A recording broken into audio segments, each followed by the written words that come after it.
భారత జట్టులో ఒకప్పుడు యోయో టెస్ట్తో ఆటగాళ్ల ఫిట్నెస్ స్థాయిని నిర్ధారించేవారు. విరాట్ కోహ్లీ కెప్టెన్గా ఉన్నప్పుడు ఈ పద్ధతిని క్రమం తప్పకుండా పాటించారు. అయితే కఠినమైన పరీక్షతో ప్లేయర్లు తీవ్రంగా ఇబ్బంది పడుతున్నారు అనే వ్యాఖ్యలు రావడంతో బీసీసీఐ దానిని పక్కన పెట్టేసింది. క్రికెటర్ల ఫిట్నెస్ ఇప్పుడు అత్యంత కీలకంగా మారడంతో ఆ రూల్ను మళ్లీ ప్రవేశపెట్టాలని బీసీసీఐ సిద్ధమైనట్లు వార్తలు వస్తున్నాయి. ఆస్ట్రేలియా పర్యటనలో ఘోర పరాభవంతో ఇప్పటికే పలు మార్పులకు శ్రీకారం చుట్టిన బీసీసీఐ ఆటగాళ్ల ఫిట్నెస్ విషయంలోనూ కఠినంగా వ్యవహరించనుంది.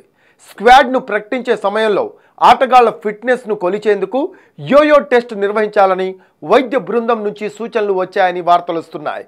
ఇప్పటి వరకు క్రికెటర్లు ఎక్కువ మ్యాచ్లు ఆడుతూ ఉండటం వల్ల బోర్డు ఉదాసీనంగా వ్యవహరించింది.